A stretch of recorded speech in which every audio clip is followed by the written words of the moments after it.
थोड़ा आप नाड़ी देखना सीख लें अपने आप, अपनी कम से कम अपनी तो देख ही लें, फिर अपने पड़ोसियों की देख लें, घर वालों की देख लें, और नाड़ी के हिसाब से आप ये तय कर सकें कि आप वात की कैटेगरी में हैं कि पित्त की कैटेगरी में हैं कि कफ की कैटेगरी में हैं। और नाड़ी का संबंध जो है ना पूरे शरीर से है। तो 2-3 अंतर संबंध मैं आपको सिखाना चाहता हूँ, बताना चाहता हूँ। जैसे नाड़ी अगर आपने देखी तो टेम्परेचर आप तय कर सकते हैं कि कितना होगा आपके शरीर का, तापमान इतना होगा, बिना थर्मामीटर लगाए। थर्मामीटर की कोई जरूरत नहीं, और थर्मामीटर उतना एक्यूरेट नहीं है जितना आपका हाथ। थर्मामीटर डेड है, मरा हुआ है, और हाथ जीवित है, इसमें स्पंदन है, जीवन है। तो हाथ से नाड़ी की परीक्षा करेंगे तो तापमान एक्यूरेट आएगा। आप जैसे घर में किसी को बुखार आ गया तो आप नाड़ी चेक कर लो, देख लो थर्मामीटर है तो नहीं है, तो आप तुरंत तय कर लेंगे बुखार इतना होना चाहिए, फिर इतना बुखार है तो क्या दवा होनी चाहिए। और नाड़ी देख के आप अपना ब्लड प्रेशर भी तुरंत काउंट कर सकते हैं, ऊंचे वाला कितना है, नीचे वाला कितना है, सिस्टोलिक कितना है, डायस्टोलिक कितना है, ये सब आप पता कर सकते हैं। और मैं कुछ 8-10 प्रकार की नाड़ियां बताऊंगा। वैसे तो बहुत प्रकार हैं, लेकिन आपको जितना समझ में आ सके, कम कंफ्यूजन हो, सरल भाषा हो। हालांकि नाड़ी सबसे जटिल शास्त्र है आयुर्वेद में, दवाओं के बाद, मैंने दवाओं से भी ज्यादा जटिल शास्त्र है, बहुत जटिलता है इसमें, फिर भी थोड़ी सरल आसान भाषा। तो कल एक सत्र फिर होगा, और कल मान लीजिए आखिरी सत्र होगा। नाड़ी देखेंगे या नाड़ी सीखेंगे, और उसके बाद उसकी मदद से कुछ और चिकित्सा के बारे में बात होगी। और आज आपको नाड़ी विज्ञान, नाड़ी परीक्षा, उसके शरीर में क्या महत्व है, उस पर बात करनी है।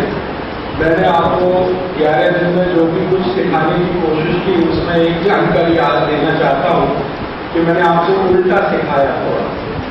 उल्टा से मतलब बागवती के हिसाब से ये सबसे पहले सीखना चाहिए, जो आज बात हो रही है ये सबसे पहले सीखना चाहिए। लेकिन मुझे ऐसा लगता है कि जो फंक्शनल नॉलेज है और एक थ्योरेटिकल नॉलेज है, तो फंक्शनल नॉलेज हमेशा इंटरेस्टिंग होती है, उसमें रोचकता होती है, और इसके कारण से अपना चित्त उसमें लगता है। थ्योरेटिकल नॉलेज थोड़ी बोरिंग होती है, अभी थोड़ी देर में आपको समझ में आ जाएगा। तो थ्योरेटिकल थोड़ा बाद में सीखना, पहले फंक्शनल सीखना, तो मन में पहले इंटरेस्ट पैदा हो जाए, विषय के प्रति रुचि पैदा हो जाए, फिर सीखने की चाह बढ़ जाए। इसलिए मैंने थोड़ा उल्टा सिखाया, वरना भागवत जी के क्रम में ये नाड़ी परीक्षा पहले ही अध्याय में है, और पहले अध्याय में से मैंने थोड़ी बात लेके उसको छोड़ दिया, जानबूझ के इसको बाद में बात करें। तो चलते हैं नाड़ी विज्ञान पे। नाड़ी के बारे में सबसे पहले छोटी सी जानकारी कि नाड़ी है क्या। आपके शरीर में आपने बार-बार सुना है 3 नाड़ियां हैं, एक हिला है, एक पेगुला है, एक सुषुम्ना है। इसको दूसरे नामों से कहते हैं कि एक सूर्य नाड़ी है, एक चंद्र नाड़ी है, और एक मध्य नाड़ी। तो ये सूर्य नाड़ी, चंद्र नाड़ी, मध्य नाड़ी, ये शरीर के लगभग हर अंगों में उपस्थित है अपने अपने प्रभाव से, इनके अपने अपने प्रभाव। शरीर के हर अंग में इनका अपना असर है। जब जरूरत पड़ती है तो ये नाड़ियां बढ़ती हैं, कम होती हैं। इनके माध्यम से ही जीव का माने संचालन होता है, शरीर के जीव का संचालन होता है, प्राण का संचालन होता है नाड़ियों के माध्यम से। आपने योग में एक शब्द सुना होगा, नाड़ी शोधन प्राणायाम, सुना है? नाड़ी शोधन, इसका मतलब है कि नाड़ियों को शुद्ध करते हुए ऐसे प्राणायाम, नाड़ी शोधन प्राणायाम। ये नाड़ियां हैं तो सूक्ष्म, लेकिन बड़ी कीमती हैं, बहुत काम की है, इनके बिना जीवन नहीं चलता। तो इसलिए इनकी शुद्धि रहे तो आप स्वस्थ हैं, लेकिन इनमें कोई दिक्कत ही है तो आप अस्वस्थ हैं। अब हम अस्वस्थ हैं तो पता कर ले भाई कितने अस्वस्थ हैं, कितने स्वस्थ हैं, क्या करें क्या न करें। इस दृष्टि से परीक्षा होती है। तो नाड़ी परीक्षा वैसे पेशेंट को सीखने की जरूरत नहीं है, लेकिन मैं नहीं चाहता कि आप पेशेंट रहें, आप खुद डॉक्टर बने। हमारी तो टारगेट है कि आप जितने लोग यहाँ हैं, कल से ही, परसों से ही आपकी ये काम शुरू कर दें। तो इसलिए आपको सिखाना है। तो नाड़ी चलती कैसे है मैं एक बार बात कर चुका हूँ। आपकी एक नाड़ी है दाहिने नाक में, जिसको हम कहते हैं सूर्य नाड़ी, और एक है बाएं नाक में, जिसको कहते हैं चंद्र नाड़ी, और एक है मध्य में, ये मध्य नाड़ी है। मध्य नाड़ी सबसे अच्छी मानी जाती है सूर्य और चंद्र की तुलना में, और ये दोनों को नियंत्रित करने में बहुत मदद करती है। सूर्य नाड़ी का काम क्या है? सूर्य नाड़ी का काम है आपको गुस्सा दिलाना। हाँ, आपको गुस्सा दिलाना, आपका ब्लड प्रेशर बढ़ाना, सूर्य नाड़ी का काम है। आपकी शुगर बढ़ाना, आप में उत्तेजना पैदा करना।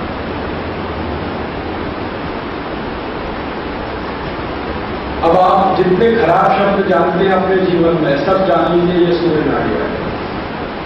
लेकिन ये भी चाहिए, खराबी भी चाहिए। बारहवीं जी ये कहते हैं कि खराबी नहीं होगी शरीर में तो जीवन नहीं, खराबी भी चाहिए लेकिन नियम है। थोड़ा गुस्सा भी चाहिए, थोड़ी उत्तेजना भी चाहिए, जब जिसकी जरूरत है उस समय वो चाहिए। गुस्सा भी चाहिए, उत्तेजना भी चाहिए, आपको थोड़ा चिड़चिड़पन भी चाहिए, थोड़ा आपके मन में कुछ दूसरे के बारे में खराब बातें आए वो भी चाहिए, ये सब चाहिए। क्योंकि आप सब गृहस्थ हैं, आप संत नहीं हो गए अभी। संतों के लिए ये नहीं चाहिए, साधुओं के लिए ये नहीं चाहिए। साधुओं के दिल से कभी भी किसी के बारे में कुछ ऐसी बात न निकले जो खराब है, उनको सूर्य नाड़ी बिल्कुल नहीं चाहिए, ऐसा मान लीजिए। साधु संत ब्रह्मचारी वगैरह वगैरह जितने लोग हैं उनको नहीं चाहिए। इनकी जिंदगी में चंद्र नाड़ी ही महत्व होती है। लेकिन आपके लिए चंद्र नाड़ी सारी महत्व की नहीं, सूर्य नाड़ी की महत्व होती है। अगर सूर्य नाड़ी ठीक में नहीं होगी ना तो कोई बच्चा पैदा नहीं कर सकता। ये सूर्य नाड़ी का प्रताप है जो आप अपनी संतान को जन्म देते हैं। तो आप जान लीजिए कि जीवन आगे बढ़ रहा है तो इसी की ताकत पर बढ़ रहा है। तो उत्तेजना चाहिए, क्रोध भी चाहिए, ब्लड प्रेशर बढ़ा हुआ हो, ब्लड शुगर बढ़ी हुई हो, तो जब जरूरत पड़े तो ब्लड शुगर बढ़ जाए, जब जरूरत पड़े तो ब्लड प्रेशर बढ़ जाए, जब जरूरत पड़े तो आपके शरीर में गुस्सा आ जाए, जब जरूरत पड़े तो ये सब काम जरूरत के हिसाब से है। लेकिन विज्ञान ये कहता है कि ठीक है, जरूरत पड़ी तो आपने बीपी बढ़ा लिया, जरूरत पड़ी तो गुस्सा भी ला लिया, जरूरत पड़ी तो उत्तेजना भी ला ली, अब इसको थोड़ी देर के बाद शांत कर दो। ये हर समय नहीं चाहिए, शांत हो जाना चाहिए। आपके शरीर में ऐसी व्यवस्था बनी हुई है इन नाड़ियों की मदद से कि जरूरत के हिसाब से आपको ये सब चीजें आती हैं और फिर अपने आप शांत हो जाती है।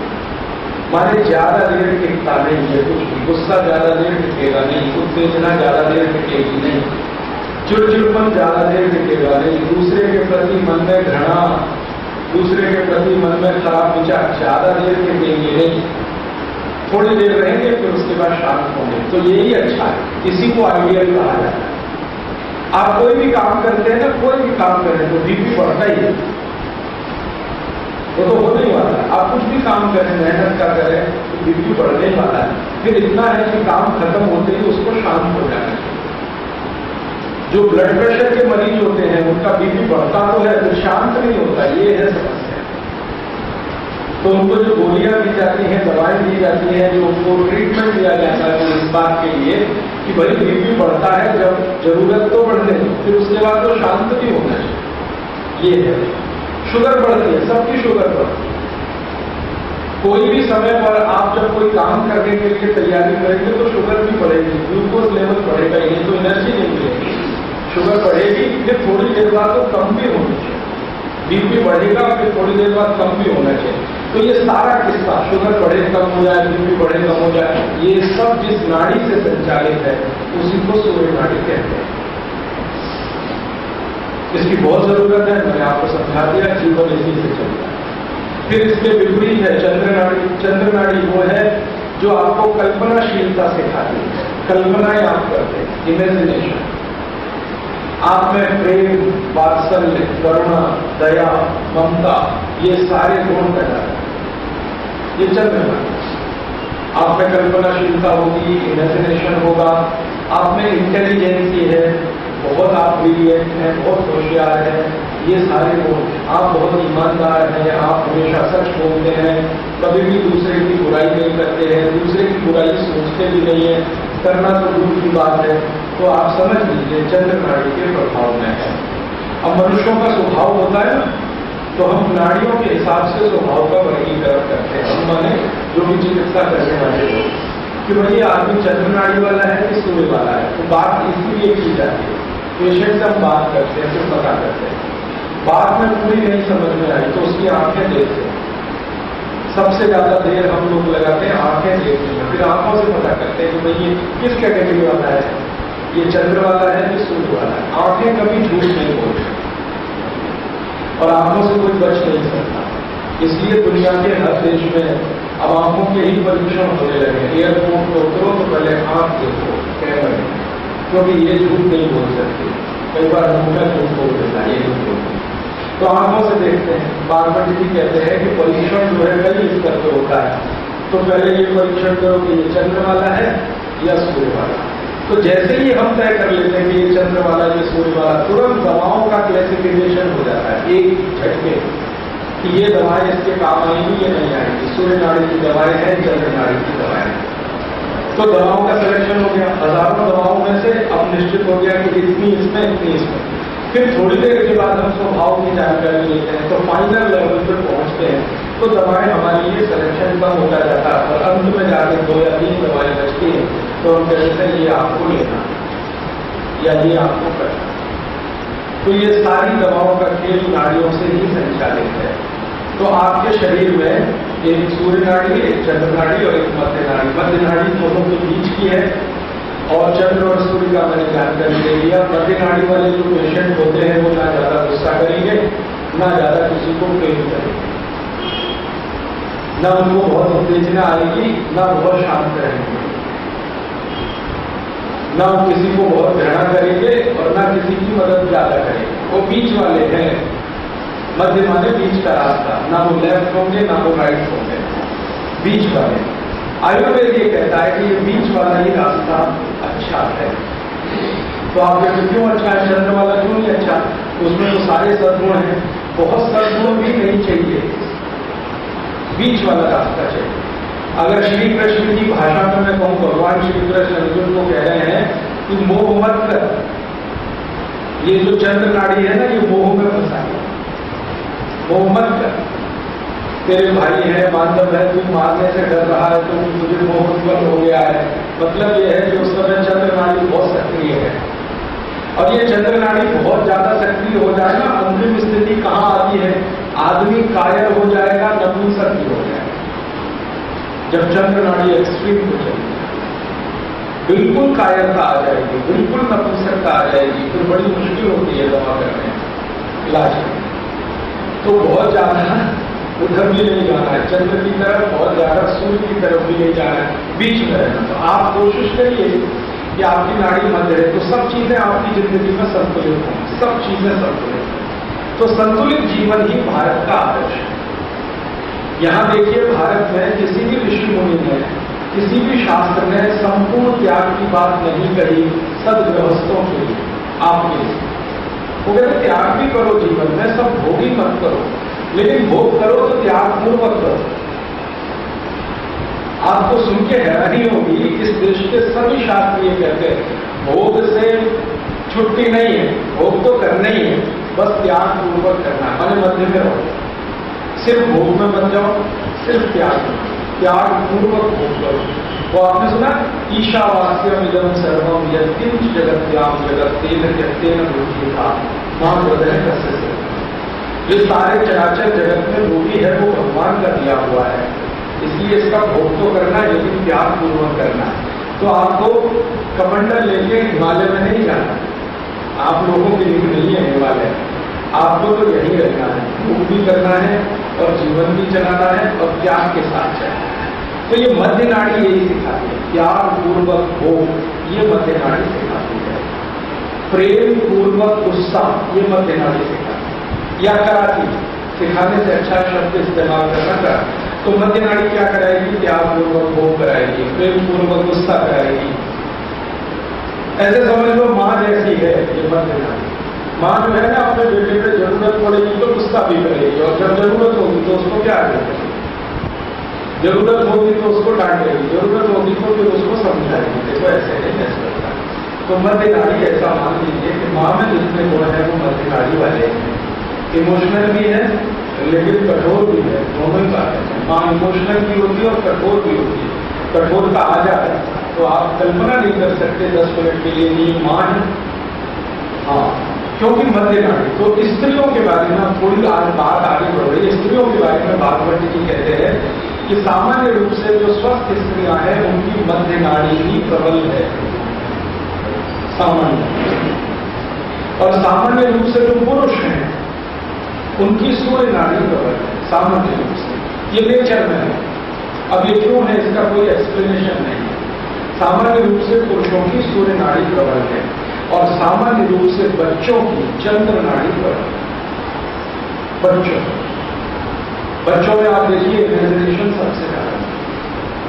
ये अलग है कि उनके पास शब्दों की कमी है, उसको व्यक्त नहीं कर पाते, लेकिन आप इमेजिनेशन करवाना है तो बच्चों से करवाते थे। तो बच्चे सामान्य रूप से चंद्र नाड़ी के प्रभाव में हैं, बड़े सामान्य रूप से सूर्य के प्रभाव में है, स्त्रियां सामान्य रूप से मध्य नाड़ी के प्रभाव में हैं। अब इसको बात की कफ में जरा ले जाए। बच्चों के बारे में मैंने कहा था वो कफ प्रधान है, ठीक है। तो जिनकी चंद्र नाड़ी है प्रबल वो कफ प्रधान ही होंगे, जिनकी सूर्य नाड़ी है प्रबल वो पित्त प्रधान होंगे। गुस्सा है, झगड़ा है, मारामारी है, गालियां बकना है, ये सब सूर्य नाड़ी का प्रभाव। तो ये सब पित्त वाले हैं। अब वात वाले कहां रहेंगे? ये लगभग बीच में रहेंगे, मध्य नाड़ी के नजदीक वाले वात। तो आप देखिए सामान्य रूप से महिलाओं को वात की बीमारियां सबसे ज्यादा है पूरी दुनिया में। भारत में तो पहले ही दुनिया, क्योंकि वो मध्य नाड़ी का चलता है। पुरुषों को पित्त की बीमारियां सबसे ज्यादा और बच्चों को कम। तो अब ये किस्सा यहाँ थोड़ी देर के लिए विराम करते हैं, आगे बढ़ते हैं। अब ये नाड़ी को पहचाने कैसे की? तो एक तरीका तो मैंने बोल दिया कि आपकी नाड़ी कौन सी चल रही है, कब प्रबल है कौन सी, तो आप उंगली रखो नाक के नीचे, फिर वो कौन सी नाड़ी चल रही है। तो जहां से तेज हवा आ रही है और जा रही है बस समझ लो वो नाड़ी चल रही है। तो आइदर राइट और लेफ्ट चल रही हो। चलने का काम भी दो ही करते हैं, मध्य नाड़ी इसलिए मानी जाती है, चलायमान नहीं।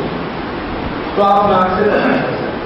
और जो समय जो नाड़ी चल रही है उस समय आप ध्यान रखिए उसी के प्रभाव में। अगर सूर्य चल रही है तो पित्त के प्रभाव में, चंद्र चल रही है तो कफ के प्रभाव में।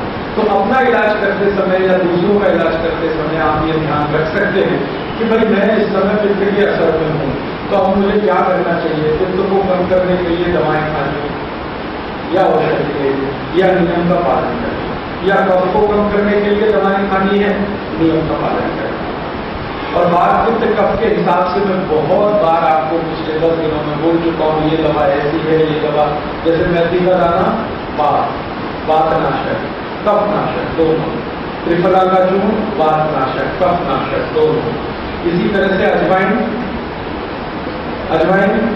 पित्तनाशक। तो आपको ये बताई जा चुकी है, शायद आपने नोट भी की होगी, नहीं तो किताबों में ये डिटेल लिस्ट है कौन सी चीज क्या नाशक है। अब आपको आगे थोड़ा बढ़ के बात करता हूं। हाँ, आगे बढ़कर एक छोटी सी बात कहकर बीच में थोड़ी देर के लिए ब्रेक देना कि ये नाड़ियां नाक से पता हो गई, ये सबसे आसान है, इसमें कोई कठिनाई नहीं, बस उंगली रख के पता हो गई। बस ध्यान रखना है कि कौन सी चीज कब आए। मान लो वात नाड़ी है, सॉरी कफ नाड़ी है, चंद्र नाड़ी है, और आपने कोई ऐसी चीज खाई जो कफ बढ़ाए तो आपके लिए उल्टा होता है। तो ध्यान रखें, कफनाशक मैंने किताबों में हर जगह हर दवा के साथ ब्रैकेट में नहीं तो साथ में लिखा है कफनाशक, वातनाशक, पित्तनाशक। ये नाशक शब्द का ध्यान रखना है किताब पढ़ते समय, पुस्तकें पढ़ते, या तो साइड में लिखा है नहीं तो ब्रैकेट करके लिखा हो। कोई भी दवा ऐसी लिखती नहीं है किताब में जिसके बारे में पता नहीं कि कफनाशक या वातनाशक या पित्तनाशक। तो नाड़ी के बारे में इतना ध्यान रखना है कि जो चल रही है उसकी उल्टी दवा। नाड़ी चल रही है चंद्रमा की, तो ध्यान रखो कि इसको कंट्रोल करने के लिए दवा लेते हैं आप।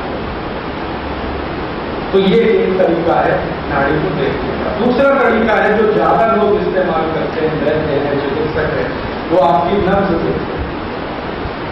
नब्ज देख के नाड़ी पता चलती है। तो कैसी नब्ज चले तो कौन सी नाड़ी है, कैसी नब्ज चले तो कौन सी नाड़ी है, और कैसी नब्ज चले तो कौन सा रोग है, वात है, पित्त है, ये कब है, ये मैं थोड़ी देर में बताऊंगा। तब तक के लिए छोटा सा अनाउंसमेंट। आ रहे हैं, ठीक है, तो फिर थोड़ा चाहिए।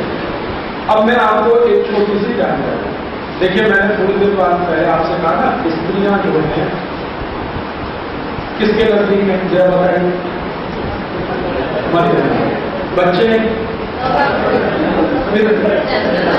बच्चे हैं जन्म, और पुरुष मरे बड़े लोग। तो अब देखिए स्त्रियों की चूंकि मध्य नाड़ी है, इसलिए उसकी गति पुरुषों की गति से अलग होती है, और मध्य नाड़ी का ज्यादा असर जो होता है ना, वो शरीर के लेफ्ट और एक्सट्रीम लेफ्ट पर, लेफ्ट और एक्सट्रीम लेफ्ट असर है उसका, वो ब्रेन से कनेक्टेड है। तो माना यह जाता है कि स्त्रियों की नाड़ी परीक्षा जब की जाती है तो उनका बायां हाथ देखना, क्योंकि वो मध्य और मध्य के आगे वाले हिस्से में आते हैं, और पुरुषों की सूर्य नाड़ी के प्रताप में तो उनको दायां हाथ देखना। तो कभी पुरुष की नाड़ी देखनी है हाथ लगा के तो दाहिने हाथ को भी पकड़ना है, और स्त्री की देखनी है तो बाएं हाथ। घर के लोगों के साथ करिए, छोटे बच्चों के साथ करिए, जैसे भी मिले इसका अभ्यास करते रहिए। दिन में 15-20 मिनट भी अभ्यास किया तो 8-10 दिन में बराबर आप इस पे हाथ रखिए और गिनना शुरू कर देंगे। अब आगे से पित्त की तरफ वापस बढ़ो, बाद पित्त कफ की तरफ चलते, नाड़ी में आपने हाथ रखा, उंगलियां रखी, अब आपने स्पंदन महसूस करना शुरू किया। अब इसको गिनना है, गिनने से सब चीजें तय होती, गिनना है। तो क्या गिनना है, धड़कन गिननी है। तो आप जब गिनेंगे ना तो सबसे अच्छी गिनती आएगी बीच की उंगली पे, हमेशा इस पे ध्यान रखें। सबसे अच्छी गिनती आगे और पीछे वाली उंगली पे कम आएगी, लेकिन बीच वाली पे सबसे अच्छी आएगी। तो मध्य नाड़ी है, आप समझ लो, बीच वाली मध्य नाड़ी की ही गिनती सबसे अच्छे तरीके से काउंट होती है। और अगर ये काउंटिंग आपने सीख ली तो आपने आधा जग जीत लिया, ऐसा समझ। अब इसकी काउंटिंग कैसे करनी है, 1 मिनट में आपको इसकी धड़कन कितनी है, ये चल कितनी रही है, धड़क रही है, एक ऊपर नीचे ऊपर नीचे ऊपर नीचे, 1 मिनट। तो 1 मिनट में आप इसको गिनना सीखिए। तो आप बोलेंगे अब ये कैसे गिनी जाएगी। अब मैं आपको एक सूची बताता हूं, आप इसको लिख लीजिए, मैं फिर बाद में समझाऊंगा। 1 मिनट में कितनी चलनी चाहिए, अगर 1 मिनट में इतनी चलनी चाहिए तो वो व्यक्ति स्वस्थ है, नहीं है तो वो अस्वस्थ है। तो अब मैं बात करता हूं, बच्चों से शुरू करता हूं।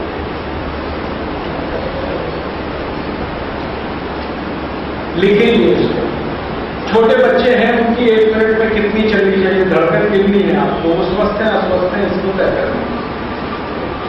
अब गर्भस्थ शिशु है जो मां के पेट में है, उसकी भी नाड़ी परीक्षा होती है मां की मदद से, मां की मदद से। तो अगर गर्भ का बच्चा है, उसके स्पंदन सुनने हैं, उसकी धड़कन गिननी है और उसको हम माने कि वो स्वस्थ है, तो उसकी 1 मिनट में 140 से 150 धड़कन स्पंदन, 140 से 150 1 मिनट, जो मां के गर्भ में है बच्चा। आप चाहें तो गिन लीजिए, मां की नाड़ी पे हाथ रखिए, जो गर्भावस्था में आपको ये गिनती आ ही जाएगी, 1 मिनट में 140 150। गर्भस्थ शिशु जन्म ले लिया, जैसे ही जन्म लेगा तो ये स्पंदन घटता है, हर समय ये घटता ही रहता है, सबसे ज्यादा है 140 150। अब आगे की जिंदगी में ये कम ही होता जाएगा। तो जन्म लेते ही पहले दिन का शिशु वो तो ऑपरेटर से है, तो मैं अभी दिखाता हूँ करके कैसे नापते हैं। है कोई डॉक्टर? ब्लड प्रेशर चेक करने का यंत्र है तो मांग के लाओ, देगा, या उसको बोलो, डॉक्टर को बोलो कि सबको सिखाने का है। आजकल क्या हुआ है, एक इलेक्ट्रॉनिक उपकरण आ गया है, मुश्किल से 1-1.25 रुपए का आता है, तो वो एकदम सीधे बताता है, डिस्प्ले सीधे आ जाता है। आप उसको लगाओ, पट्टी बांधो और पंप करो हवा, तो वो सीधे बता देता है कि आपका उच्च रक्तचाप इतना है, दबाओ, निम्न रक्तचाप दबाओ, एक ही सेकंड में बता देता है। तो वो आप चाहो तो खरीद के घर में रख लो, 125 रुपए का है। वो यही कहते हैं ब्लड प्रेशर नापने का यंत्र, बीपी ऑपरेटस कहो उसको, ऑपरेटस यंत्र, ब्लड प्रेशर नापने का यंत्र, उसमें ऊपर लिखा रहता है एक डायस्टोलिक माने हाई, सिस्टोलिक लो, ऐसा उसमें लिख के आता है। 72 से 74 सामान्य है। नहीं वो मत जाइए उसमें, 90 का कैलकुलेशन मत करिए, इसमें कंफ्यूजन होगा। आप सीधे नाड़ी की गिनती करिए। 1 मिनट में 72, 74, 75 तक है तो सामान्य है, 80 के ऊपर है तो हाई है, और 72 के नीचे है तो लो है। नाड़ी गिन लीजिए, ये सबसे सरल है, यंत्र से भी सरल है। और यंत्र कई बार खराब हुआ तो धोखा देता है, नाड़ी किसी की धोखा नहीं देते। तो नाड़ी पकड़ना सीख लीजिए, धीरे धीरे अपना पकड़ते रहिए। पहले तो आपको तलाशने में तकलीफ आएगी है कहाँ, तो कभी यहाँ रख के देखिए, कभी यहाँ रख के देखिए। सामान्य रूप से ये है, मैं जहाँ हाथ रखा हूँ, 3 उंगली मेरी रखी है, ये जगह पर सबकी नाड़ी है, राइट की ही देखनी चाहिए। ये है, देखिए मेरी उंगली यहाँ रखी है, आप खुद टच करके देखिए ना, पंपिंग हो रही है वही आपकी नहीं। तो इसको गिन लीजिए, सरल माहिती दे रहा हूँ, ये कभी झूठ नहीं बोलते। पेशेंट झूठ बोलेगा, ये नहीं झूठ बोलते।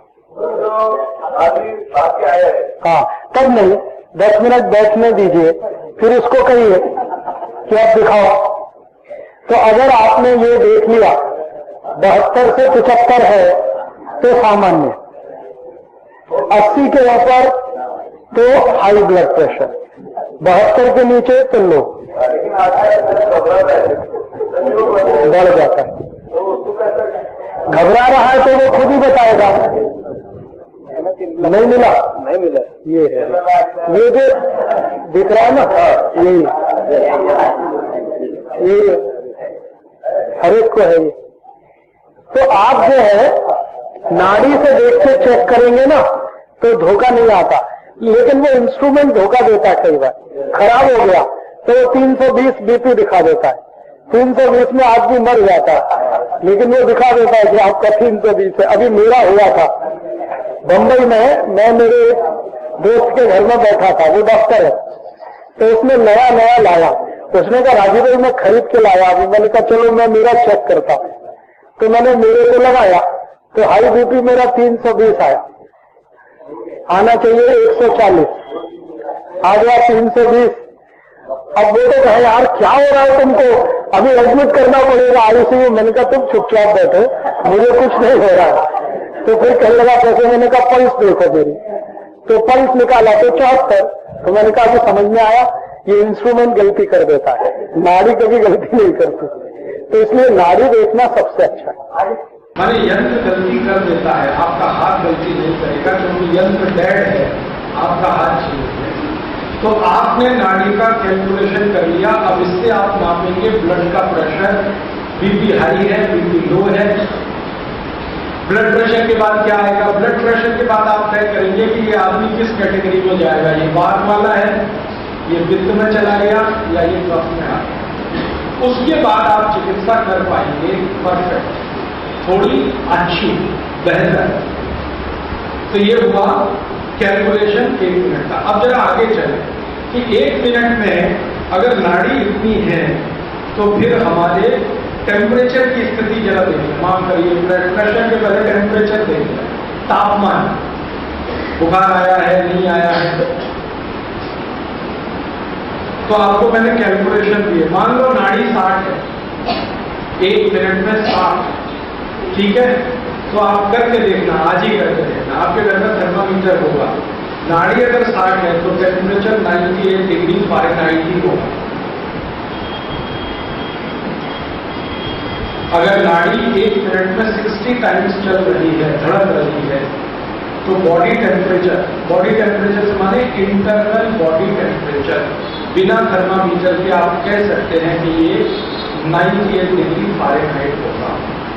और 60 के नीचे है, मान लो 50 है, 40 है, तो समझ लेना टेम्परेचर कम ही होगा, शरीर ठंडा होगा।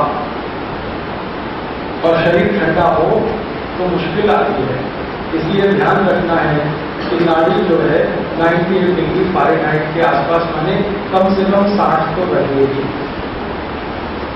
98 डिग्री फ़ारेनहाइट। अब अगर टेम्परेचर बढ़ना है तो नाड़ी भी बढ़ेगी, टेम्परेचर घटना है तो नाड़ी घटेगी।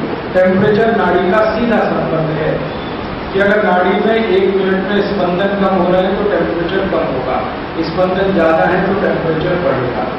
अब 60 के आगे चले जाओ, 80 धड़क रही है नाड़ी, 80 के प्लस माइनस 5 होता है। इसमें जब भी कैलकुलेशन करना प्लस माइनस 50 तक चलेगा, प्लस माइनस 5 सॉरी 50 नहीं 5, प्लस माइनस 5 का मतलब 60 का 65 भी हो सकता है, 55 भी हो सकता है, तो टेम्परेचर उसी के नजदीक होगा 90 डिग्री।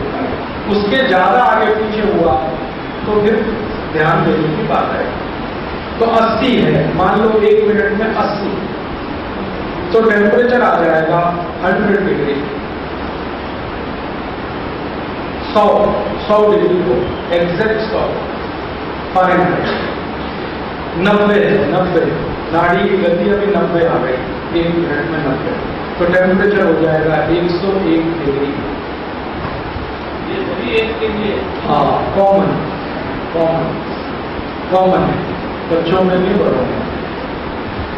टेम्परेचर होगा तो समझ लो कि आदमी कुछ ना कुछ तो तकलीफ में है ना, तो उस समय यही गति होगी ना। तो 101 डिग्री अगर टेम्परेचर है, इसको उल्टा भी कर लें, 101 डिग्री टेम्परेचर है तो नाड़ी आपकी 90 पे ही रहेगी।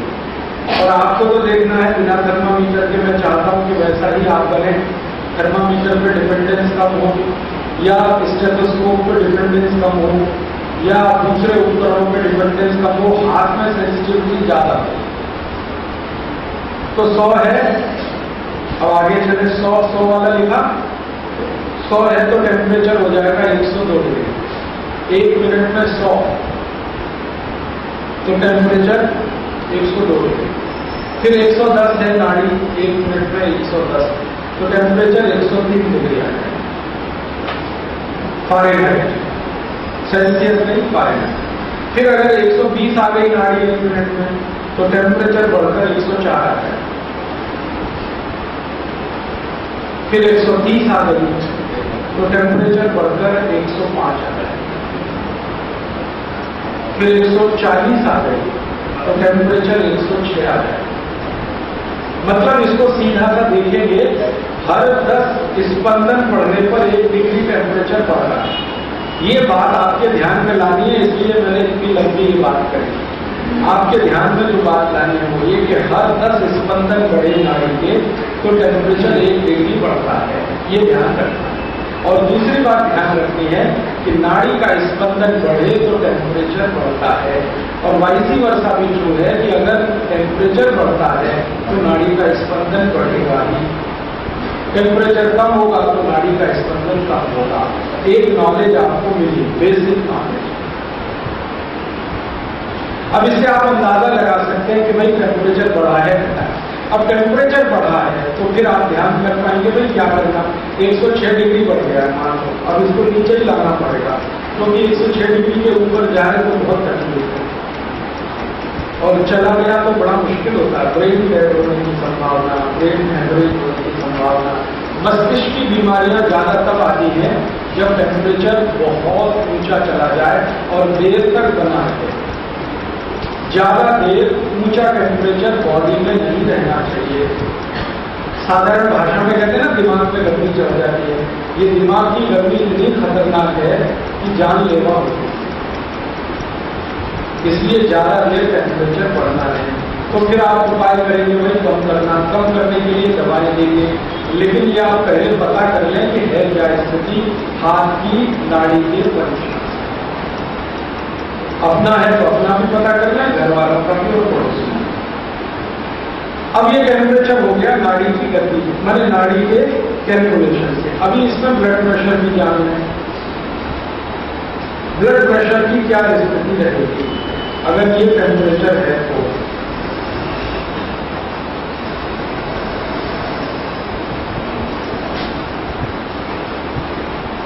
कॉम्प्लिकेटेड तो नहीं हो रहा है,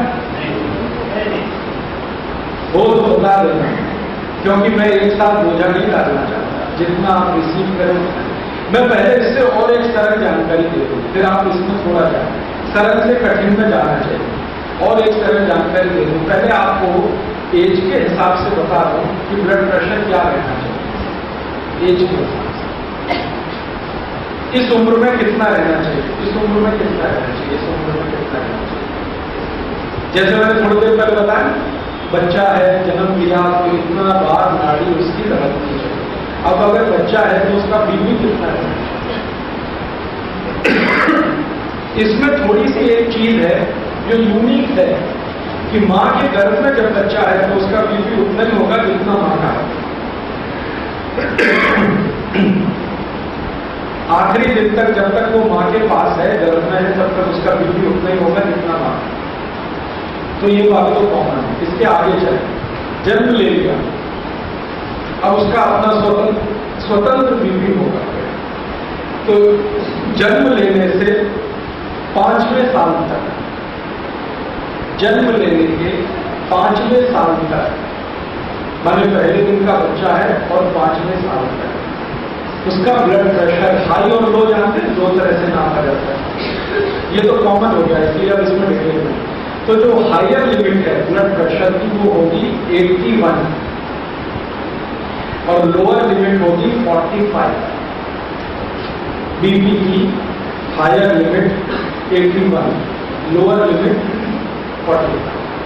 जन्म से 5वें साल, 1, 2, 3, 4, 5। उसके बाद 5 साल से लेकर 10 साल तक, 5 से लेकर 10 साल तक ब्लड प्रेशर की हायर लिमिट होगी 90 और लोअर लिमिट होगी 53। 5 से 10। उसके बाद 10 से 15 साल तो ब्लड प्रेशर की हायर लिमिट होगी 100 और लोअर लिमिट होगी 62। 62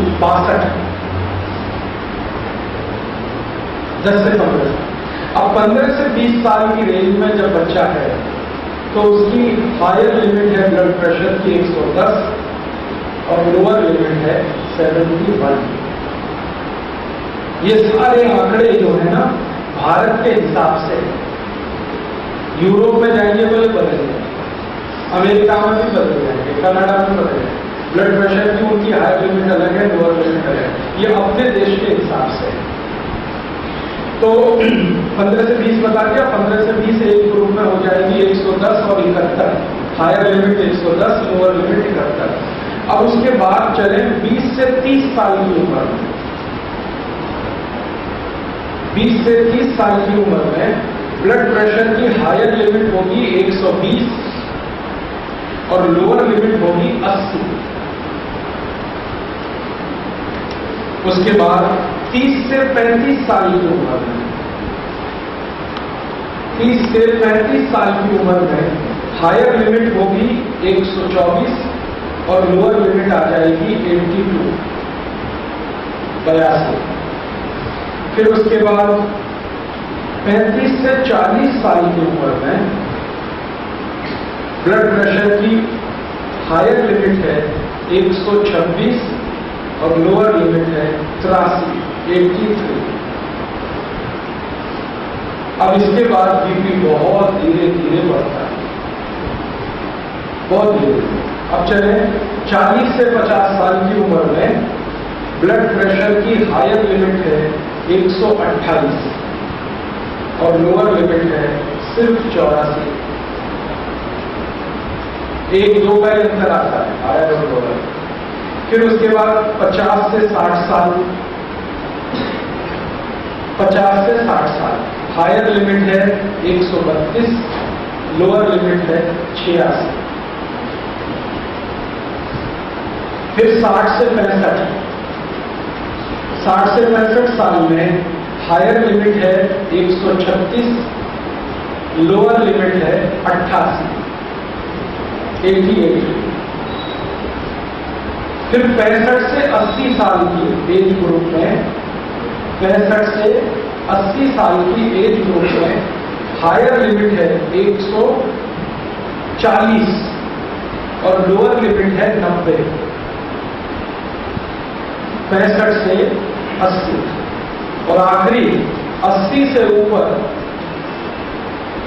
जिनकी भी उम्र 80 के ऊपर है, अब वो कितनी भी हो सकती है, लेकिन ब्लड प्रेशर का जो लास्ट लिमिट होगा, हायर लिमिट को 145 और लोअर लिमिट होगी वो 92। अगर आपने ये सीरीज लिखी है ठीक से तो आप जरा देखिए कि 20 से 30 साल की उम्र से लेकर और 80 से ऊपर की उम्र में जितने भी अंक आपने लिखे हैं इसमें बढ़ोतरी हो रही है बहुत धीमे धीमे। मतलब क्या है, ब्लड प्रेशर जन्म से लेकर 20 साल तक बहुत तेजी से बढ़ता है और 20 की उम्र लेकर फिर मरने तक बहुत धीमे बढ़ता है। इसका मतलब क्या है, सीधा सा मतलब है कि जन्म से 20-21 साल तक शरीर के हर अंग की बढ़त हो रही है। ब्रेन का डेवलपमेंट हो रहा है, हड्डियों का डेवलपमेंट हो रहा है, मांस बढ़ रहा है, मज्जा बढ़ रही है, रक्त बढ़ रहा है, हर चीज तो डेवलप ही हो रही है ना।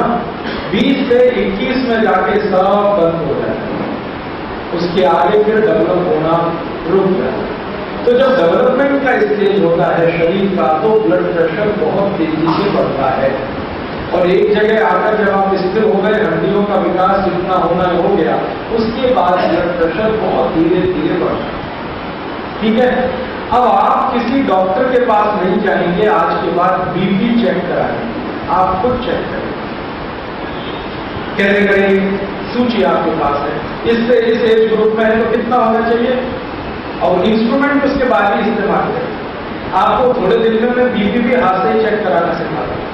जब आपको नाड़ी अच्छे से पकड़ना आ जाएगी ना तो बीपी का कैलकुलेशन भी बहुत परफेक्ट होगा।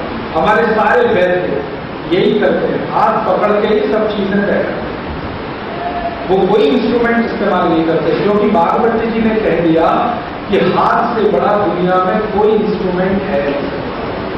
जितनी सेंसिटिविटी, जितनी संवेदनशीलता इन उंगलियों में है, हाथ में है, वो किसी इंस्ट्रूमेंट में नहीं हो सकती, क्योंकि सारे इंस्ट्रूमेंट हाथ के ही बने हुए हैं।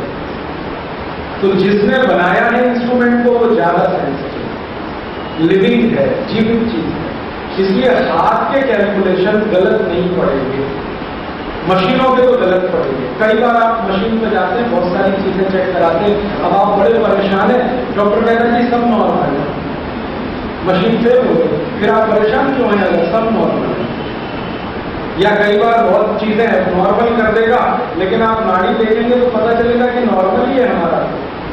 तो कंफ्यूजन अब नहीं होना चाहिए, आपको डॉक्टर के पास जाकर ब्लड प्रेशर चेक कराकर कोई कंफ्यूजन नहीं आना चाहिए।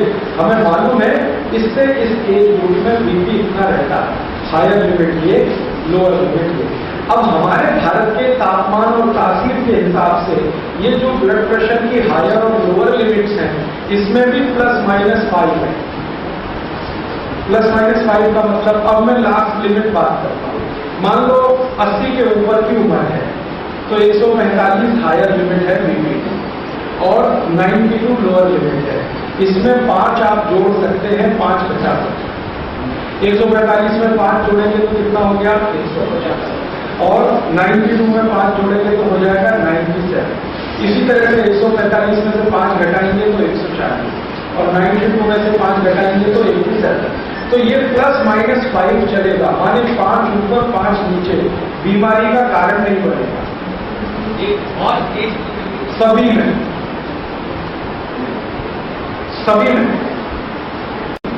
इसको ध्यान रखना है, सभी एज ग्रुप में ये ±5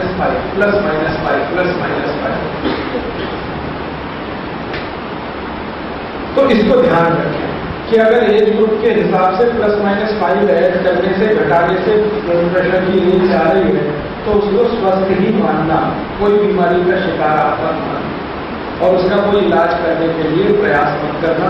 हो सकता है कि वो अपने से ही होता हो। ठीक है,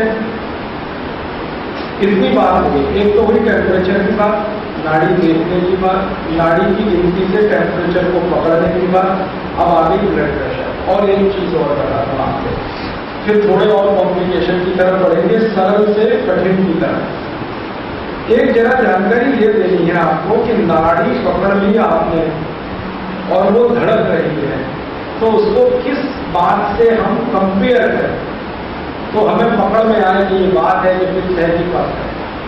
नाड़ी कफ की है, बात की है, पित्त की है, कैसे पकड़ में आए?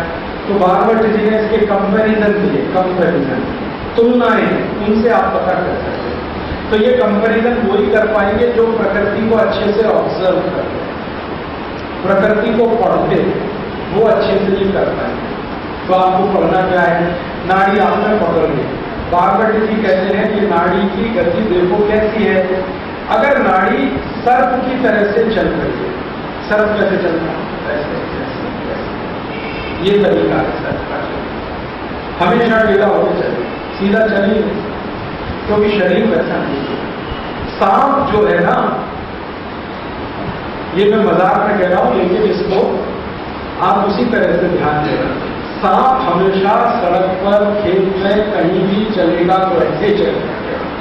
जब घर में घुसता है तभी सीधा होता है। आप देखोगे जब वो बिल में घुसेगा तो बिल्कुल सीधा हो जाएगा, और बिल के बाहर रहेगा तो टेढ़ा होगा। तो एक जगह बागवती जी ने कहा, घर सुखी रखना है ना तो सांप के जैसे बनो। घर के बाहर चाहे जितना टेढ़ा मेढ़ा करो, घर में सीधे घुसो। माने घर के बाहर जितना करना है, उल्टा सीधा टेढ़ा मेढ़ा बेईमानी, सब घर के बाहर। घर में मत, सीधे रहो तो घर जिंदगी भर सुखी रहे। ये सब के लिए, स्त्रियों के लिए भी है, पुरुषों के लिए है। जब घर में घुसे तो टेढ़ा मेढ़ापन बाहर छोड़ के घुसे। पत्नी भी, पति भी, बहन भी, भाई भी, सबके लिए ये एक ही नियम है। तो अब आप सांप की गति के बारे में ध्यान रखो। सांप ऐसे चल रहा है, नाड़ी भी अगर ऐसे ही चल रही है, ये थोड़ी देर में पता चली जाएगा। आप नाड़ी पे लगातार 1 मिनट 2 मिनट, आपको हो सकता 5 मिनट लग जाए, 7 मिनट लग जाए, टाइम लगने दो, उसको बचाने की जरूरत नहीं, क्योंकि सीख रहे हैं। जब सीख जाएंगे तो 1 ही मिनट में पता चलेगा। तो नाड़ी देखो, अगर सर्प की तरह से चल रही है तो समझ लो ये नाड़ी ऐसे व्यक्ति की है जो बात के रोगों की पीड़ा में है, या बात से पीड़ित है, माने बात उसका विकृत स्थिति में है। जिसकी नाड़ी सर्प की तरह से चलती हो, वो बात की स्थिति में है। अब सर्प की तरह से चलने को और माइक्रो लेवल पे जरा ऑब्जर्व करो। सर्प को ध्यान से देखो चलते हुए, अगर आपने देखा भी होगा तो एक जगह पेट उसका पिचकता है, फिर फूलता है, फिर पिचकता है, फिर फूलता है, ऐसे ही चलता है। जब वो टर्न मारेगा तो पेट फूलेगा, और जब टर्न पे ऐसे सीधे चलेगा तो पिचकेगा, फूलेगा, पिचकेगा, फूलेगा, पिचकेगा, ऐसे ही नाड़ी चल रही है। तो आप मान लो कि वो आदमी बात की विकृति में है। ये सबसे सरलतम बात कह रहा हूं, आगे सब इससे कॉम्प्लिकेटेड है। सरलतम है कि बात की विकृति कब आती है, जब नाड़ी सर्प की तरह से चलती है, या सर्प की तरह से नाड़ी चलने लगे तो बात की विकृति आएगी। तो बात पीड़ित लोगों के नाड़ी देखो, आपको एक जैसे ही दिखेंगे। अब दूसरी है, बागवती जी ने दूसरी एक कंपैरिजन दी है, उपमा दी है। मेढक देगा, मेढक कैसे चलता, कुदरत कुदरत। तो नाड़ी अगर मेढक की तरह से चल रही है, जंपिंग हो रही है, जर्किंग हो रही है, झटका, मेढक जो है ना एक झटके में जंप लगा, स्मूथ नहीं होती उसकी जंप, झटका होता है। तो नाड़ी पे आपने हाथ रखा हुआ है और वो झटका दे रही है, हर सेकंड्स के कुछ हिस्से में झटका जैसा मेढक की तरह से। तो समझ लो वो व्यक्ति पित्त के रोगों से पीड़ित है। पित्त के रोग या पित्त की विकृति उसको हुई है।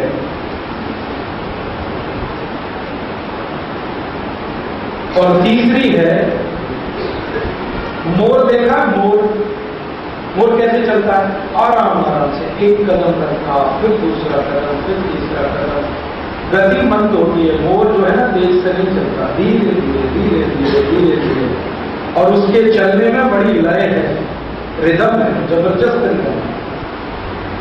मोर के चलने में बहुत रिदम है। और एक दूसरी पक्षी है जिसके चलने में बहुत रिदम है, बत्तख।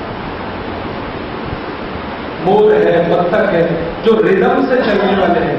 नाड़ी भी अगर रिदम पर है, धीरे से, फिर धीरे से, फिर धीरे, तो समझ लो वो व्यक्ति कफ के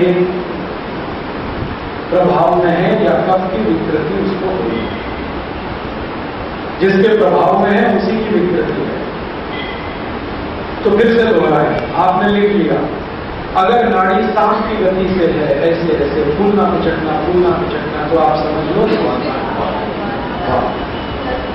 और अगर नाड़ी आपकी चल रही है मेंढक की तरह से तो फिर और नाड़ी अगर चल रही है रिदम में मोर की तरह से, बत्तख की तरह से, और भी जानवर हैं जो रिदम में चलते हैं, तो आप जान लेना कि वो कफ की विकृति में है। अब आप ये जो कंपैरिजन है ना, ये बहुत बड़े हैं। मैंने थोड़े से निकाल के बागवट जी की किताब में से आपको बताया। बागवट जी ने तो बात के इतने कंपैरिजन दिए हैं कि कई बार उसको पढ़ते पढ़ते मुझे भी कंफ्यूजन हो जाता है। इतने कंपैरिजन सब जानवरों को उन्होंने लिखा है कि ये बात की तरह से, ये वृत्ति की तरह से, इस बात की तरह। मैंने उसमें से सबसे सरल निकालकर जो आपको समझ में आ जाए उतना बताया, क्योंकि अभी आप सीख रहे हैं। जब आपकी सिद्धता बढ़ती जाएगी तो वो डिफिकल्टी और डिफिकल्ट कंपैरिजन में आप जाएंगे, बहुत मजा आएगा। अब खाली बात पित्त कफ ही नहीं है, आगे के बारे में जब बात चलेगी तो बागवट जी कहते हैं कि बात और कफ भी हो सकता है, कफ और पित्त भी हो सकता है, पित्त और बात भी हो सकता है। ये आपस के तीन और कॉम्बिनेशंस बनते हैं, तो उसमें सब में नाड़ी की गति बदलेगी। बात पित्त वाला है तो एक हो जाएगी, पित्त कफ वाला है तो एक हो जाएगी, लेकिन उसमें कभी बाद में बात करेंगे, ज्यादा कंफ्यूजन है। और एक जानकारी दे दूं इसी के साथ जुड़ी, ये नाड़ी का परीक्षण हम सीखें, आज से लिख लिया है आपने, बार बार इस पर अभ्यास करते रहे। आंखों का परीक्षण भी सीख जाए। हेल्दी, अब हेल्दी पर्सन की आप एज ग्रुप पहले डिफाइन करो, बताओ एज ग्रुप बताओ। अबव 60, अबव 60, तो अबव 60 में आप जरा पढ़ो, क्या लिखवा रहा मैंने आपसे, आपको ही बताता हूँ कैसे निकालोगे। अबव 60 पे आ जाओ। 75 नहीं, हाँ सॉरी, 65 to 75, गुड, यस।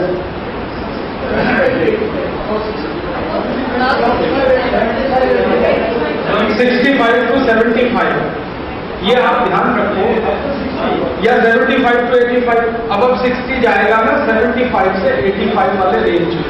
अब हमको अब 60 कैलकुलेशन, सपोज पर बहुत अच्छा बात आ गई, उदाहरण भी आ गया। अब हमको ध्यान रखना है कि 60 से 80 के बीच में, 90 के बीच में, 100 के बीच में कितनी लिमिट, तो एक लिमिट है 75, दूसरी 85, कम से कम 75, अधिक से अधिक 85। इसका मीन निकालो, बस वो ही है आगे। मीन निकालो मतलब दोनों को जोड़ो, दो का भाग दो, एवरेज कहते हैं ना। वैसे एवरेज बहुत खराब शब्द है, लेकिन समझाने के लिए, तो आप दोनों को जोड़ दो, 75 और 85 को जोड़ दो, 2 से भाग दे दो, जो अंक आएगा वो आइडियल 60 से ऊपर, ठीक है। अब फिर 60 से नीचे की रेंज में कोई बात करेगा, मान लो मैं बात करता हूं, थोड़ी देर के लिए मेरे प्रश्न का उत्तर दो। 75 साल की उम्र है, क्या करेंगे, वही तरीका है। आप रेंज में हैं 60 से 80 के, तो आपको वही करना पड़ेगा, दोनों को जोड़ो, दो का भाग दें, ठीक है। ऐसे मान लो मैं बात कर रहा हूं 55 साल के हैं आप, बस 65 से 75 वाले एज में जाएंगे, वाले ग्रुप में जाएंगे, दोनों को जोड़ेंगे, दो का भाग दे देंगे, जो अंक आएगा वो आएंगे आपको। तो ऐसे आप कैलकुलेट कर देंगे।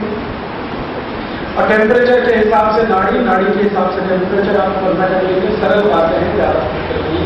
फिर आपको नाड़ी कैसे चल रही है इसके बाद पित्त कफ तय कर लेंगे, और बाद पित्त कफ जब तय हो गया तब आपका मेडिसिन तय हो जाएगा कि आपको अब कौन सी दवा लेनी है, जो वातनाशक है, पित्तनाशक है, कफनाशक। हाँ जी, एक नाड़ी is equal to pulse, yes. तो 72 पल्स करके बोल, हाँ 72 जो है ना, बहुत अच्छा सवाल है। 72 जो पल्स है वो आपको मैं एक जानकारी देना चाहता हूं, यूरोपियन अमेरिकन स्टैंडर्ड से है, यूरोपियन अमेरिकन स्टैंडर्ड से है। हमारे भारत के सभी डॉक्टर जो MBBS पढ़ते हैं, सब के सब वही सिलेबस पढ़ते हैं लगभग जो यूरोप और अमेरिका में है। और जो स्टैंडर्डाइजेशन है, स्टैंडर्डाइजेशन तो यूरोपियन अमेरिका है। भारत में थोड़ा अंतर आएगा, हर बार अंतर आएगा। बीपी में भी अंतर आएगा, टेम्परेचर में भी अंतर आएगा, पल्स में भी अंतर आएगा। तो डॉक्टर जो बता रहा है वो है जो उनके टेक्स्ट बुक में उसको पढ़ाया गया और सिखाया गया। टेक्स्ट बुक सभी की सभी यूरोपियन अमेरिकन यूनिवर्सिटीज के स्टैंडर्ड पे बनी हुई है। भारत के स्टैंडर्ड पे जो टेक्स्ट बुक बनी है वो एक ही जगह से छपी है या आज तक हमको पढ़ने को मिली है। गुरुकुल कामिनी विश्वविद्यालय एक है जो आयुर्वेद की सबसे बड़ी यूनिवर्सिटी है। आर्य समाज ने उसको बनाया। वो यूनिवर्सिटी से जो निकली है किताबें, जो भारत के लिए स्टैंडर्ड बनाने वाली यूनिवर्सिटी है, उनका ये कैलकुलेशन है जो मैंने आपको बताया। तो डॉक्टर कह रहा है, एक बार आप अपना कैलकुलेशन की ध्यान रखो। डॉक्टर कह रहा है यूरोपियन अमेरिकन स्टैंडर्ड के हिसाब से आपको ध्यान रखना है अपने स्टैंडर्ड के हिसाब से। तो भारत की तासीर के हिसाब से मैंने आपको बोला ±5, ये यूरोप में नहीं चलता ±5, किसी भी कैलकुलेशन में नहीं चलता। अच्छा, और एक छोटी सी बात कहूँ, ये बात जो है ना अपवाद है, ये रूल नहीं, ये अपवाद है। आप जानते हैं कुछ एक्सेप्शंस भी होते हैं दुनिया, तो अपने देश में भी कुछ एक्सेप्शंस हैं जो दुनिया वालों को समझ में नहीं आते। वो एक एक्सेप्शन आप ध्यान रखो। आप अगर इस बात में बहुत फंस गए कि बीपी हाई है या बहुत लो है, बहुत हाई है, बहुत लो है, तो दिमाग में हो जाता है टेंशन। तो इसको ऐसे याद रखो, सरल। मैं ये 10 साल के तजुर्बे से बता रहा हूं कि सीढ़ियां चढ़ते हुए आपको कोई तकलीफ अगर नहीं है, आराम से सीढ़ियां चढ़ते जा रहे हैं, तो आप जान लीजिए कि बीपी आपका नॉर्मल है, रेंज कुछ भी नहीं। सीढ़ियां चढ़ते हुए अगर आप कोई तकलीफ महसूस नहीं करते तो जान लीजिए कि बीपी नॉर्मल है, चाहे रेंज कुछ भी हो। अब मैं एक उदाहरण से समझाता हूं। सीढ़ियां चढ़ते हुए आपको कोई तकलीफ नहीं हो रही और ब्लड प्रेशर नापा आपने, तो वो बता रहा है कि जी नीचे वाला तो 90 है और ऊपर वाला 150 है, 160 है, या नीचे वाला 100 हो गया, ऊपर वाला 170 है, लेकिन सीढ़ियां चढ़ते हुए आपको कोई तकलीफ नहीं है। तो आप एक बार को रेंज भूल जाना है, सीढ़ियां चढ़ना जाता है। क्योंकि मैंने देखा है बहुत सारे लोग ऐसे हैं जिनका रेंज के हिसाब से तो बीपी बहुत हाई है और 20 साल से मैं उनको देख रहा हूं, सर्दी और जुकाम भी नहीं हुआ और रेंज हाई है बीपी की हमेशा। मेरे घर में एक बहन आती है काम करने के लिए, वो झाड़ू पोछा लगाती है, उसका बीपी जब भी मैंने देखा है मैं परेशान हो गया, ये इतनी रेंज में और ये जीवित है। और मैंने कई बार उसको शक किया, तुमको कुछ तकलीफ तो नहीं है? उसने कहा आपको क्या लगता है तकलीफ है? सीढ़ियां चढ़ती हूँ, सीढ़ियां उतरती हूँ, कोई तकलीफ नहीं। और मैंने ये 1 नहीं, 2 नहीं, 5 नहीं, 100, 200, 500, 1000 ऐसे पेशेंट देखे जिनकी रेंज बहुत हाई या रेंज बहुत लो, न तो सीढ़ी चढ़ने में तकलीफ है न उतरने में। तो बस आप ये याद रखना, ये भारत का हिसाब है। असली ये कि आप सीढ़ियां चढ़ते समय कोई कॉम्प्लिकेशन महसूस नहीं करते, सांस आपकी नॉर्मल है, हृदय की धड़कन भी ठीक ठाक है, तो आप समझ लेना आपको कोई बीपी की शिकायत नहीं। दिमाग में वायरस मत डालें।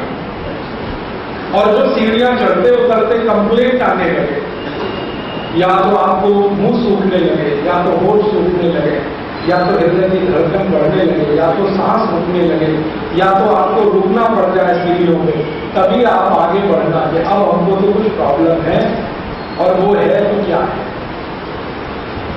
ये मेरा ऑब्जर्वेशन, तजुर्बे में से आया हुआ ज्ञान है। बाहर में टीवी ने ये नहीं लिखा।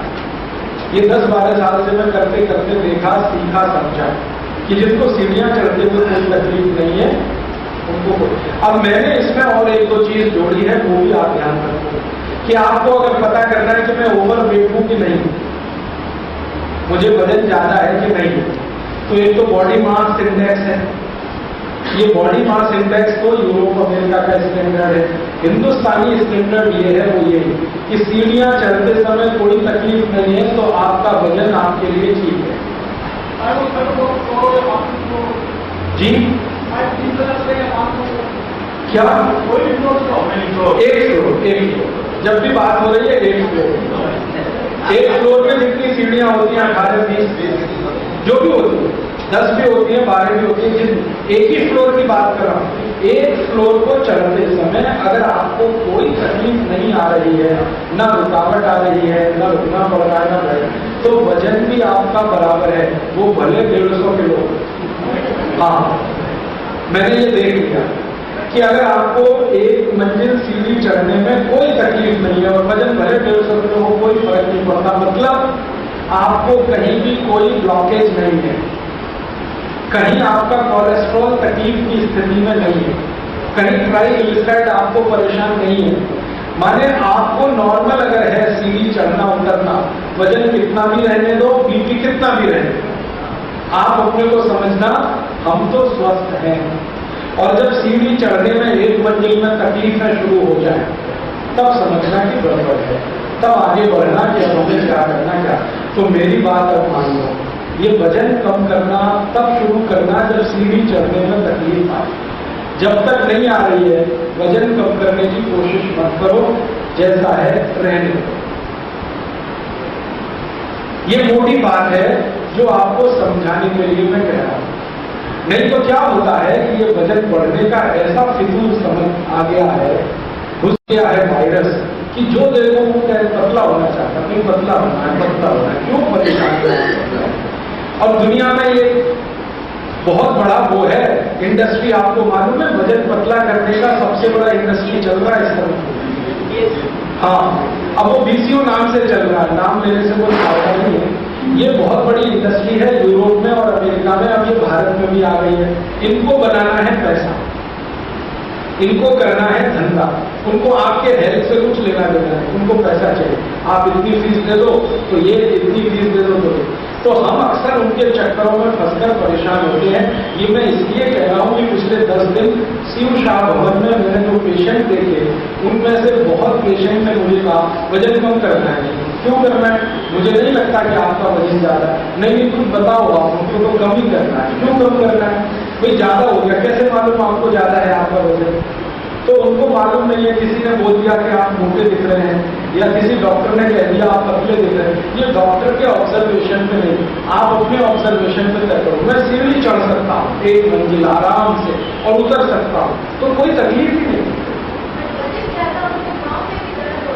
अगर चढ़ने में हो रहा है तो दर्द होगा ना। अब मान लो वजन ज्यादा सच में है, एक थोड़ी देर के लिए कल्पना करो वजन ज्यादा ही है, तो निश्चित रूप से सीढ़ी चढ़ने में पांव में दर्द आएगा, घुटने में दर्द आएगा, हो सकता है कमर में भी दर्द आ जाए, सांस बहुत तेज चलने लगे, हांफनी बहुत तेज हो जाए, ये सब आएगा। तो आप जानना कि वजन ज्यादा है ही, तो कम करना है। और कितना कम करना है? फिर वहीं पे आ जाओ, जितना सीढ़ी चढ़ने में तकलीफ ना रहे इतना ही कम करना है, वो किलो के हिसाब से नहीं।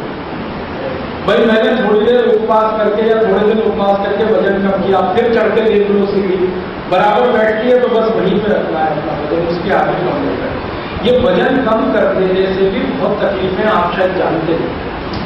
शरीर को फैट भी चाहिए, ऐसा नहीं है बिना फैट के ये शरीर चाहिए, तो वजन चाहिए, मांस भी चाहिए।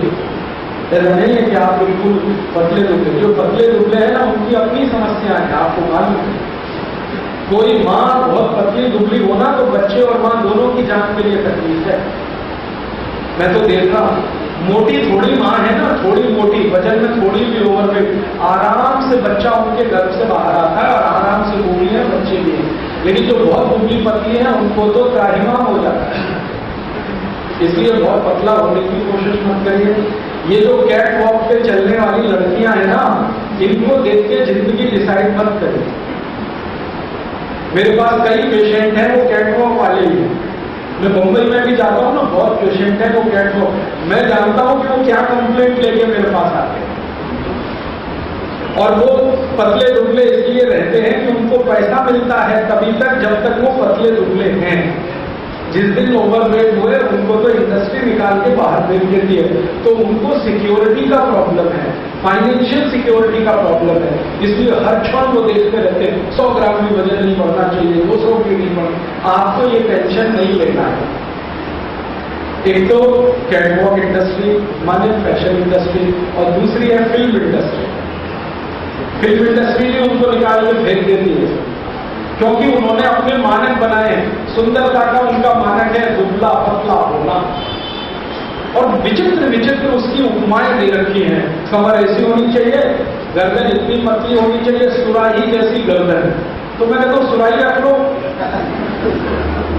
ये ऐसे फालतू के हमारे देश में चक्कर चले कि ऐसी कमर, ऐसी गर्दन, ऐसी चेस्ट, ऐसा ये आप सब मत फंसिए। आप तो मोटी बात क्या है, स्त्री हो या पुरुष, बड़े हैं या छोटे, बच्चे हो या, सबके लिए एक ही तरह है। एक माला सीढ़ी, एक मंजिल सीढ़ी आराम से चढ़ते हैं, तब तक कुछ सोचिए।